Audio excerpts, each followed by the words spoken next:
disputes entre mère et fils sont monnaie courante. Toutefois, celle qui a lieu entre Joseph McVeigh et Deborah, sa mère, a viré au cauchemar. Et c'est le moins qu'on puisse dire. La raison, tout commence en janvier 2011 à Holmes, dans l'état de l'Ohio, aux États-Unis. À l'époque, le jeune garçon âgé de 10 ans a laissé éclater sa colère après que sa mère lui a demandé de rentrer du bois de chauffage. Refusant d'obéir, il a alors saisi une arme à feu de calibre 22 avant de tirer sur Deborah dans la tête. Suite au drame, l'enfant a décidé de se rendre chez les voisins afin d'appeler la police pour avouer son terrible crime. Malgré cela, au lendemain des faits, Joseph McVeigh, accusé du meurtre de sa mère, a plaidé non coupable. Après quoi, ce dernier, qui risquait d'être détenu jusqu'à ses 21 ans, s'est retrouvé dans un établissement pénitentiaire pour mineurs dans le comté de Richland, avant d'être transféré une année plus tard dans un centre de traitement résidentiel. Cependant, on ignore aujourd'hui ce qui est advenu de Joseph McVeigh. A-t-il été libéré? C'est probable. Quoi qu'il en soit, l'enfant qui vivait dans un climat de violence souffrait de dépression et d'anxiété. Ce qui devait sans doute être pris en considération lors de sa condamnation. En tout cas, une chose est sûre, l'histoire de ce jeune garçon continue de faire un grand bruit sur la toile. Et on comprend pourquoi. Les crimes ne sont pas que des affaires d'adultes. Bien qu'il soit rare que des enfants se retrouvent du côté des accusés quand il s'agit de meurtre, l'histoire a vu émerger des profils d'enfants tueurs particulièrement glaçants, prouvant bien que la cruauté et l'horreur n'ont pas d'âge. C'est notamment le cas de Nehemiah Griego, un Américain âgé de 15 ans. Et pour cause, en 2013, le garçon habitant à Albuquerque, au Nouveau-Mexique, a commis l'irréparable. En effet, à l'époque, l'enfant a décidé d'assassiner l'intégralité de sa famille.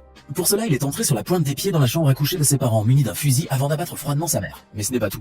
Ce soir-là, il a également tué son frère Zephania, 9 ans, et ses deux sœurs, Yael, 5 ans, et Angelina, 2 ans. Malheureusement, le carnage ne s'est pas arrêté là, puisque Nehemiah Griego a attendu au moins 4 heures que son père, Greg, retourne à la maison familiale pour lui tirer dessus à son tour. Mis en examen pour 2 accusations de meurtre et 3 de maltraitance sur mineurs ayant entraîné la mort, Nehemiah, qui aurait planifié ses assassinats une semaine avant de passer à l'acte, a ensuite été incarcéré et condamné en 2019 à perpétuité.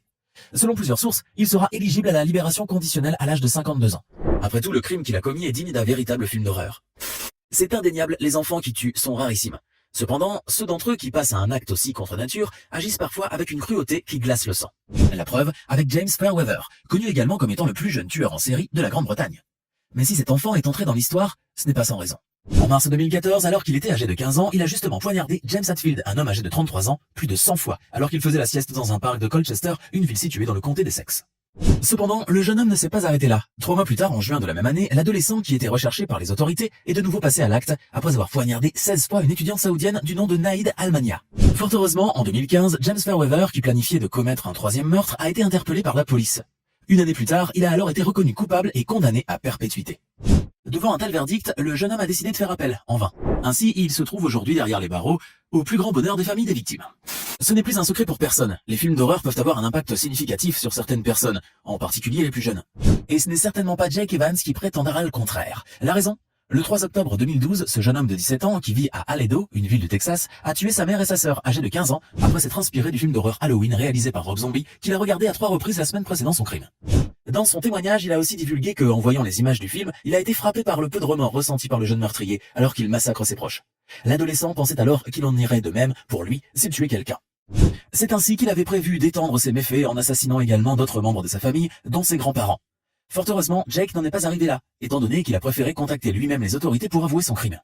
Bien qu'il ait regretté les faits, Jake Evans a immédiatement été arrêté. En 2015, il a ainsi été condamné à 45 ans de prison après avoir plaidé coupable. Malgré cela, son acte abominable continuera sans le moindre doute de hanter toute la famille.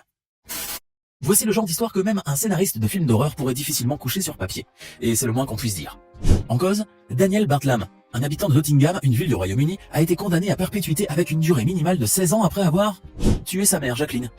Le garçon de 14 ans a en effet frappé sa mère de sang-froid à 7 reprises, avec un marteau arrache-clou, avant d'envelopper le corps dans du papier qu'il a imbibé d'essence et de mettre le feu à la maison. À l'arrivée des secours, le garçon attendait devant le domicile. Il a ensuite expliqué aux policiers qu'un homme masqué et muni d'un marteau s'était introduit dans la maison avant de fuir sous ses yeux. Il a même précisé que, face aux flammes, il n'avait d'autre choix que d'emmener son petit frère de 6 ans et son chien à l'extérieur de la maison. Évidemment, ce récit aurait pu contenter les policiers, mais ceux-ci ont découvert des indices qui leur ont rapidement mis la puce à l'oreille. Comment ? Tout simplement car Daniel Bartlam avait écrit quelque temps avant de passer à l'acte un scénario avec l'exacte et saisissante description de la scène de crime. Même la scène du sauvetage du petit frère y était décrite. Interrogé en garde à vue, le garçon s'en est d'abord tenu à son histoire originelle. Finalement, le jeune homme a craqué sous la pression et a avoué avoir bel et bien tué sa propre mère. Sans grande surprise depuis son aveu, Daniel a fait le tour des médias. Après tout, le degré de violence de cet enfant à l'encontre de sa mère a de quoi choquer plus d'une personne. Avant de poursuivre cette vidéo, voici la question du jour. Qui a assassiné Martin Luther King ? Est-ce option A, Ravaillac, option B, James Earl Ray, option C, John Wilkes Booth? Écrivez la bonne réponse dans les commentaires et nous verrons en fin de vidéo si vous avez eu raison. À l'hiver 1993, un fait divers a défrayé la chronique au Royaume-Uni et dans le monde entier. Et pour cause, John Venables et Robert Thompson, tous deux âgés de 10 ans, avaient profité d'une seconde d'inattention de la mère d'un enfant de 2 ans au centre commercial de Merseyside pour le prendre par la main et le kidnapper. Mais ils ne s'étaient pas arrêtés là. Les deux plus grands ont en fait traîné sans ménagement le plus petit appelé James Bulger avant de lui faire vivre un véritable calvaire. Après ce déchaînement de haine et de violence, les auteurs de ce crime infâme avaient tous deux écopé de 8 ans de prison. Libérés en 2001 alors qu'ils étaient âgés de 18 ans, ils avaient ensuite recommencé leur vie sous une nouvelle identité afin de permettre leur réinsertion. Depuis, on en sait peu sur la vie de Robert Thompson, à part qu'il n'a plus jamais eu de démêlés avec la justice à l'inverse de John Venables.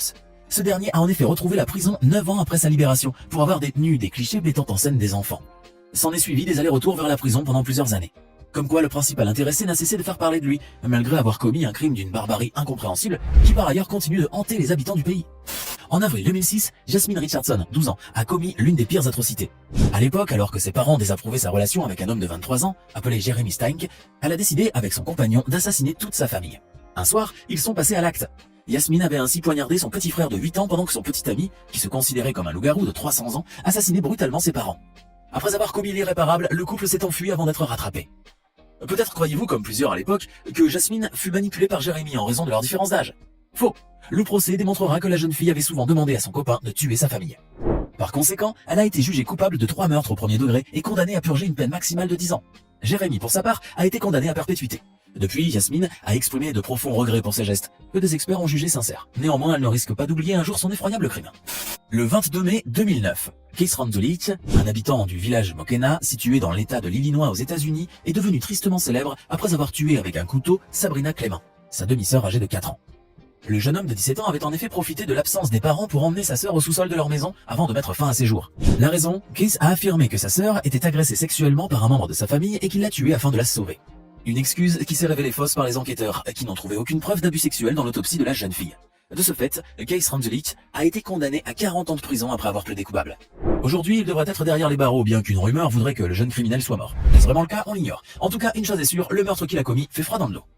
À la recherche de la gloire, Robert et Michael Bayer, deux frères d'origine américaine, rêvaient de devenir tueurs en série. Pour cela, ils ont décidé de tuer leurs parents et 3 de leurs petits frères et sœurs, âgés de 12 à 5 ans.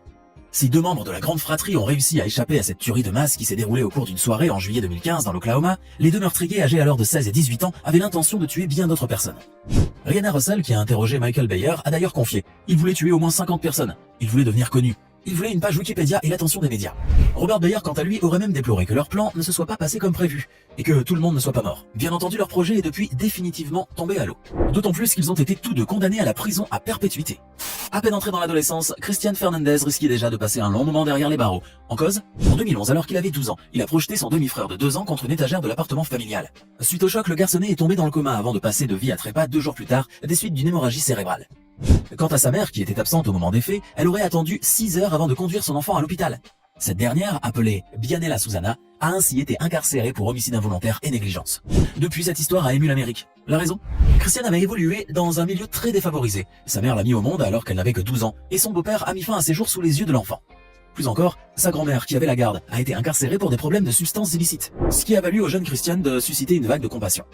Depuis, l'enfant a plaidé coupable et a été condamné pour meurtre au premier degré avant d'être libéré à l'âge de 19 ans.